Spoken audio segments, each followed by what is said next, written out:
So just recently, we got another new Todd Howard interview, this time with GameIndustry.biz. And although this, in its own right, is a pretty exciting interview, Todd Howard talks about why he thinks the recent Microsoft acquisition of Bethesda is exciting and what prospects it may have for Bethesda, as well as talking quite a bit about exclusivity and where he thinks things may go in the future. But this is exciting in that it's actually a precursor interview. Next week, specifically on November 2nd, Todd Howard will be interviewed at Develop Brighton. This interview also being conducted by GameIndustry.biz, so this is again a precursor. It is described as being about Todd Howard and Bethesda, so I wouldn't be shocked if we get a bit into the past, but there also should be at least one or two questions about the acquisition overall and its future. It's slated to be around 45 minutes to an hour, so just in a couple days we do have another hour-long interview with Todd Howard to look forward to. Otherwise, with this one, I want to break down and give some context on some of the statements made during this interview and how it fits into the bigger picture, because I think some people are misinterpreting a lot of what we've been hearing recently. If you guys enjoy the content or just want to keep up to date with Bethesda or even really Microsoft overall, you can get subscribed. I obviously will cover that next interview as well as some of the other things on the horizon like new Creation Club releases. One of the first things stated by Todd Howard in this interview is extremely important and something that I've tried to mention in a couple of videos, but I think people just overall are missing, and that is the deal itself doesn't close until next year. So Todd Howard says how it's still some time before it feels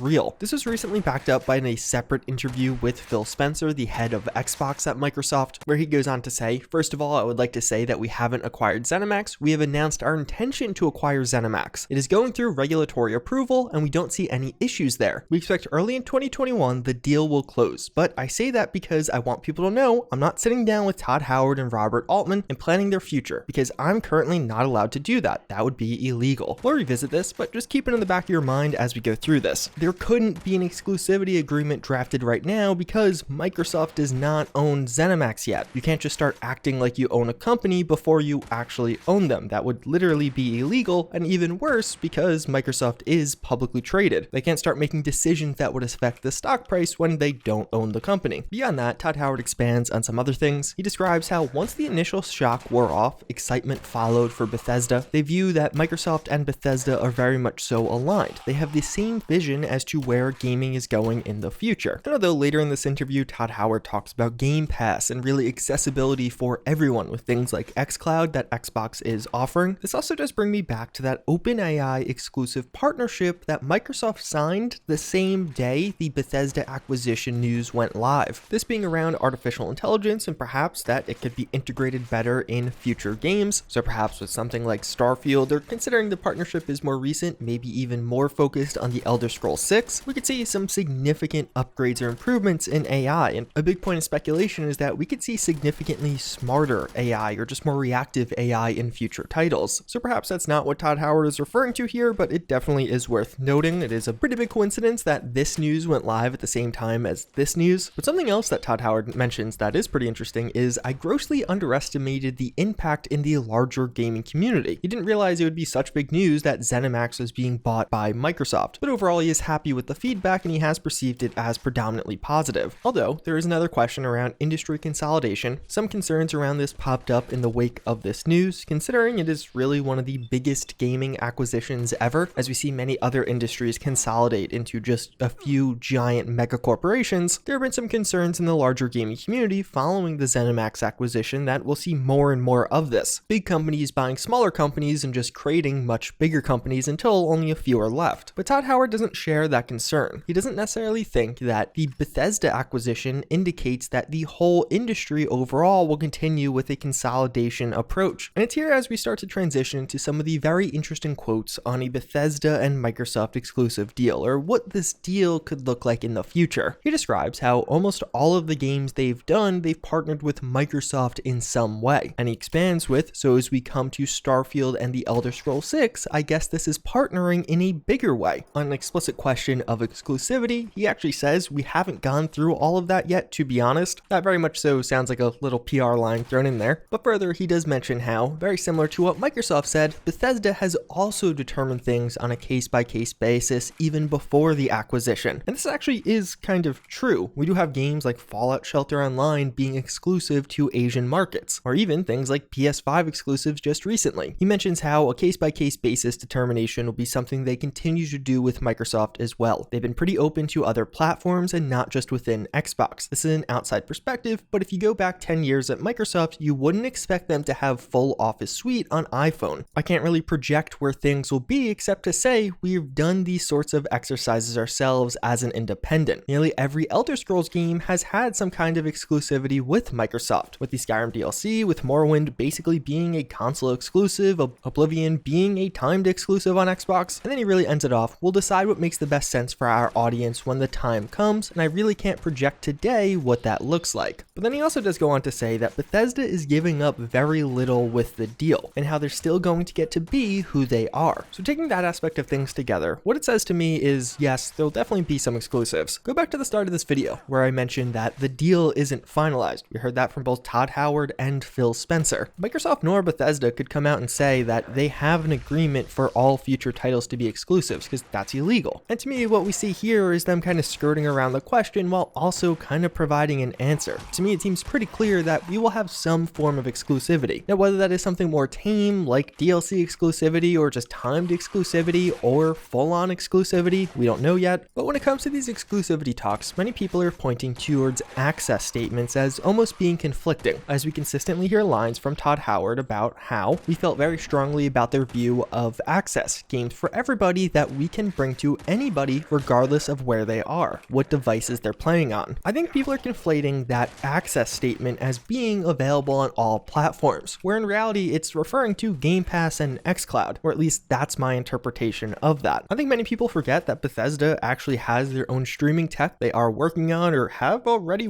done quite a bit of work on, that being ORION. ORION is technology that enhances the experience of a streamed game. ORION technology reduces latency and bandwidth while streaming a game, making streamed games accessible to more people in more areas at higher quality. Doom being one of the big titles to support this, and really the only title as far as I can tell. And a bit more evidence, Todd Howard even goes on to talk more about Game Pass, describing how Game Pass and things like it allow titles to be successful where the economics of the business and having to sell things at retail to sell X amount of copies. That works against some games. So to me, the way I'm interpreting all of this, I think Todd Howard is making some clear statements that indicate there will be a greater partnership between Bethesda and Xbox, likely in the form of some kind of exclusivity. But at the same time, there's a clear investment in one, making all of these titles available day one on Game Pass, which is already confirmed, but even further in the next gen, we're going to see a clear focus on game streaming via things like ORION from Bethesda and xCloud from Xbox, and their partnership is only going to make that more accessible or even just better for us all if we're consumers of it. Todd Howard saying the next generation, the next 5 or 10 years is really about bringing access to games very easily to everybody, no matter where they are in the world or what devices they like to play. And although you could interpret that as just being PlayStation and Xbox, I interpret it as being Xbox PC and also mobile devices, hardware that otherwise couldn't run a game or couldn't run a game with those high of graphic settings. But then lastly, Todd Howard also does mention how the deal means Bethesda makes better products and brings them to people more easily. And this is one of the things I'm actually pretty excited about. Obviously, this deal is not finalized, but it seems like Bethesda will keep much of their autonomy, and that is something that has been historically true for Microsoft acquired companies. But at the same time, access to a lot of additional resources, and I think that could be a big player here. Even with little things, like maybe Starfield could have been delayed till 2022, or that was something that could have been on the table due to COVID. But now, as we see in Q1 or Q2 of 2021, Microsoft does finalize this deal. Microsoft has a ton of studios and a ton of manpower they could just throw at getting that final crunch on Starfield done, or even things like additional quality assurance testing. Just literally more people play testing the game so it has less bugs when it finally does release. There's a big focus on exclusivity or not exclusivity and what ways this partnership will evolve, and I think that's one of the big things that we could see shift with Bethesda going forward. Microsoft is way